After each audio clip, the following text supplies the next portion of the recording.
जय हिंद एवरीवन। कैसे हैं आप लोग? उम्मीद करता हूँ आप लोग सब अच्छे होंगे और अपनी तैयारी को काफ़ी अच्छे से कर रहे होंगे। आज का जो हमारा वीडियो है वो एसएससी जीडी के मेडिकल पर रहने वाला है। अगर आप एसएससी जीडी के रिटन में पूरी मेहनत करके एक अच्छा स्कोर 140 नंबर 150 नंबर ला रहे हो और अगर आप मेडिकल में ही अनफिट हो जाओगे या मेडिकल में ही पास नहीं हो पाओगे तो आपके उन नंबरों का कोई मतलब नहीं रह जाएगा। साथ ही अभी तक की आपकी जितनी मेहनत है वो बर्बाद चली जाएगी और आप आगे की भर्ती की प्रक्रिया से बाहर हो जाओगे। आज की डेट में आप लोग देख ही रहे होगे कि कंपटीशन कितना ज़्यादा टफ हो गया है, सिलेक्शन लेना कितना ज़्यादा मुश्किल हो गया है। और अगर आप एसएससी जीडी का रिटेन क्लियर करके फिजिकल क्लियर करके अगर मेडिकल के लिए जा रहे हो तो आप अपने मेडिकल को किस्मत के भरोसे नहीं छोड़ सकते हो। आप जिस तरह से रिटन की तैयारी करते हो, फिजिकल की तैयारी करते हो, उसी तरह आपकी तैयारी मेडिकल की भी होनी चाहिए। इस वीडियो में अब मैं आपको बताऊंगा कि एसएससी जीडी का मेडिकल कैसे होता है, क्योंकि मैं खुद एसएससी जीडी का मेडिकल दे चुका हूं और उसे क्वालिफाई भी कर चुका हूं। तो मैं आपको इन सारी चीज़ों को काफ़ी अच्छे से बता पाऊंगा और काफ़ी अच्छे से एक्सप्लेन कर पाऊंगा। अगर आप किसी भी एग्ज़ाम जैसे SSC GD, UP police, Delhi police, CPO SI का मेडिकल देने जा रहे हो या कभी फ्यूचर में देने जाओगे तो ये वीडियो आपके लिए काफ़ी इम्पोर्टेंट और हेल्पफुल रहने वाली है। सबसे पहले हम लोगों को बस में बैठाकर कैंप से एक हॉस्पिटल ले जाया गया जहाँ पे हमारा ब्लड टेस्ट, यूरिन टेस्ट और चेस्ट का एक्सरे किया गया। ब्लड टेस्ट, यूरिन टेस्ट से हमारे शरीर में जो भी बीमारी होती है उसका पता चल जाता है और चेस्ट के एक्सरे से कोई अगर आपको सांस की प्रॉब्लम है या फिर जो टीबी जैसी कुछ समस्याएं होती है उसका पता चल जाता है। ये सारा ब्लड टेस्ट, यूरिन टेस्ट और चेस्ट का एक्सरे सभी का होने के बाद हमें वापस कैंप लाया गया जहाँ पे हमारा आगे का जो मेडिकल का प्रोसेस था वो शुरू हुआ। उसके बाद आपके सारे कपड़े वहाँ पे उतरवा दिए जाते हैं। आपके जो भी गले में, हाथ में जो भी कुछ होता है उसको उतरवा दिया जाता है। सिर्फ आपको एक अंडरवियर में होना होता है वहाँ पे और आपको एक चेस्ट नंबर दिया जाता है। चेस्ट नंबर को आप अपने अंडरवियर के साथ दबा सकते हैं जो कि आगे की तरफ दिखना चाहिए। उसके बाद वहाँ के जो डॉक्टर थे उन्होंने हमें अपने पंजों पर उछलने के लिए कहा, जंप करने के लिए कहा। 2-3 मिनट जंप करने के बाद उन्होंने हमारा वेरिकोज वेंस चेक किया। वेरिकोज वेंस क्या होता है? वेरिकोज वेंस हमारे पैर के पीछे जो काफ मसल होता है उसमें कुछ उभरी हुई नसें होती है, उसको वेरिकोज वेंस कहा जाता है। मैं साइड में वीडियो पे लगा दूंगा, आप देख सकते हैं। अगर आपको वेरिकोज वेंस की समस्या है तो आप उसका इलाज करा लें, नहीं तो आप मेडिकल में अनफिट हो जाएंगे। उसके बाद हमारा फ्लैट फुट चेक किया गया। फ्लैट फुट, आपका जो पैर है वो नीचे से पूरा फ्लैट नहीं होना चाहिए, उसमें कुछ ऐसा गड्ढा सा होना चाहिए। अगर आप अपने घर पे अपना फ्लैट फुट चेक करना चाहते हैं, आपको अगर फ्लैट फुट है या नहीं, तो आप अपने पैर को भिंगा कर फर्श पर चल सकते हैं। अगर आपका पूरा पैर फर्श पर छप जा रहा है तो आपको फ्लैट फुट की समस्या है। अगर आपका पैर पूरा नहीं छपता है, कुछ आधा आकृति उसकी आती है, तो आपको फ्लैट फुट नहीं है।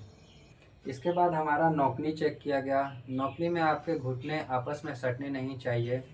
जब मेरा मेडिकल था तो उस टाइम पे बहुत सारे बच्चों को नौकनी में पॉइंट दिया जा रहा था। बहुत सारे बच्चों को नौकनी का समस्या होती है।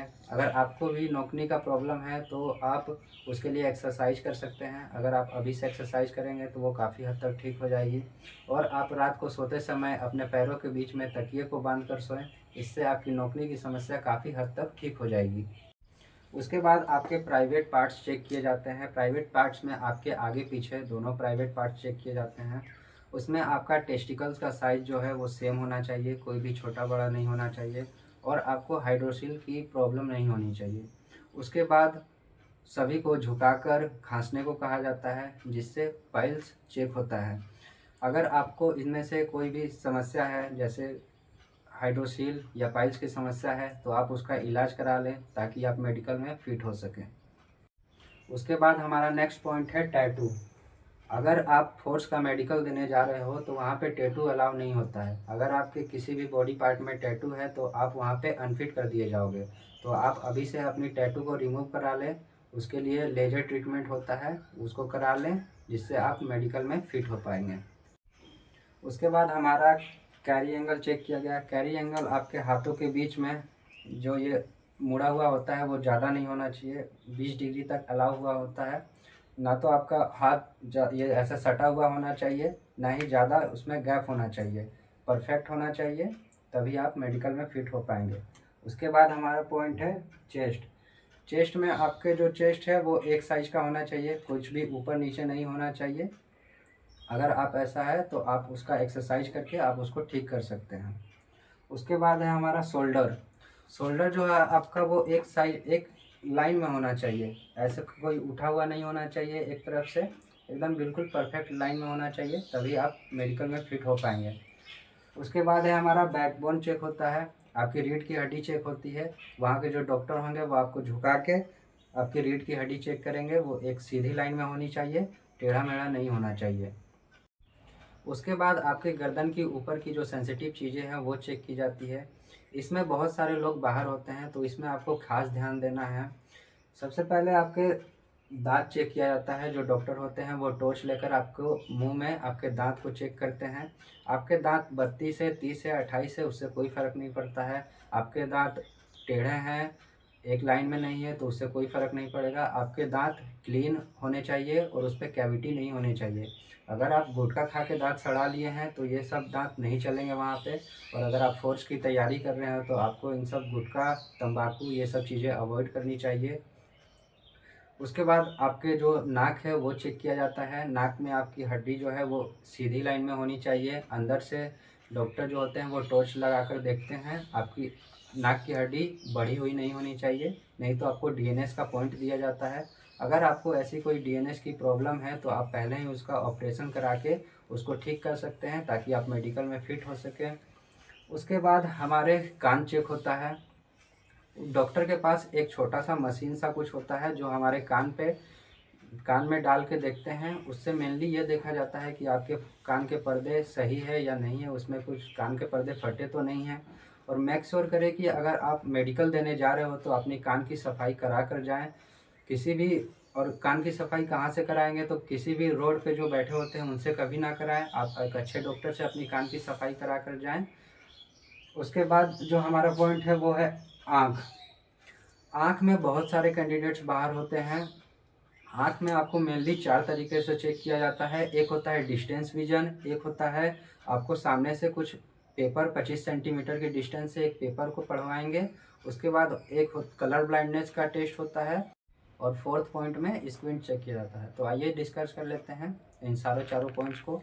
डिस्टेंस विजन में आपको कुछ दूर से ABCD लेटर्स होते हैं उनको पढ़ना होता है, जिसमें आपका आई 6/6 है या नहीं वो चेक किया जाता है। फिर आपको एक पेपर यहाँ दिया जाता है जिसको आपको जोर से पढ़ना होता है। आपको एक आंख बंद करके वो पेपर पढ़ाते हैं, और डिस्टेंस विजन में भी आपका एक आंख बंद करके ऐसे आपको वो पढ़ना होता है। जो ऊपर में आपको बड़ा लेटर लिखा रहता है और नीचे की तरफ जैसे आते जाएंगे वहाँ पे छोटा लेटर होते जाता है। तो आपको एक आंख से पहले पढ़वाएंगे ऐसे, फिर आपको दूसरे आंख से ऐसे पढ़ना होता है। वो पढ़ने के बाद आपकी जो डिस्टेंस विजन है वो होता है। और उसके बाद बात करते हैं, डिस्टेंस विजन के बाद हमारा चेक होता है कलर ब्लाइंडनेस। कलर ब्लाइंडनेस में उनके पास एक ऐसी मोटी किताब होती है जिसमें कुछ हर पेज पे कुछ कलरफुल पैटर्न बने होते हैं और उसके बीच में कुछ नंबर लिखा होता है। कहीं पे कुछ नंबर लिखा होता है, कहीं पे कुछ भी नहीं लिखा होता है, और कहीं पे कुछ पैटर्न बना होता है जिस पे आपको उंगली घुमानी होती है। तो वो आपसे पूछेंगे तो आपको नंबर है तो नंबर बताना है, कुछ भी नहीं है तो बोलना है कुछ भी नहीं है, और अगर उस पर कुछ लाइन बना होगा तो उस पर आपको उंगली घुमा के दिखाना होता है। इससे आपका कलर ब्लाइंडनेस का टेस्ट होता है। उसके बाद बात करते हैं स्क्विंट। स्क्विंट में वो जो डॉक्टर होते हैं उनके पास एक ऐसा पेन होता है या पेंसिल होता है। उसके बाद वो आपके आंखों के सामने ऐसे रखेंगे और आपको वहाँ पे गर्दन नहीं हिलानी है। आपको बस उस पेन का ये जो पॉइंट है उस पर देखना है और अपनी आँख की पुतली को, जो पुतली है उसको बस हिलाना है। आपको गर्दन नहीं हिलानी है, नहीं तो आप वहाँ पे आपको मेडिकल पॉइंट बन सकता है। तो कुछ इस तरह मेरा मेडिकल जो था वो कंप्लीट हुआ था। अगर आपको इनमें से किसी भी चीज़ में अगर आपको लग रहा है कि पॉइंट मिल सकता है तो आप उसके लिए प्री मेडिकल करवा सकते हैं, जिससे आपको पता चल जाएगा आप में क्या कोई प्रॉब्लम है या फिर कोई भी दिक्कत है, तो आप उसको एक्सरसाइजेज के थ्रू या फिर ऑपरेशंस के थ्रू आप सही कर लेंगे और मेडिकल में फ़िट हो पाएंगे। तो उम्मीद करता हूँ आपको वीडियो अच्छी लगी होगी। अगर आपका कोई मेडिकल से रिलेटेड डाउट है तो आप कमेंट बॉक्स में पूछ सकते हैं। इस चैनल पर मैं जो भी बातें बताता हूँ वो अपने एक्सपीरियंस से बताता हूँ, जो भी मैंने अभी तक के अपनी जर्नी में फेस किया है। तो आपको वीडियो कैसी लगी कमेंट बॉक्स में ज़रूर बताएं। मिलते हैं ऐसे ही किसी नए इन्फॉर्मेटिव वीडियो में, तब तक के लिए जय हिंद।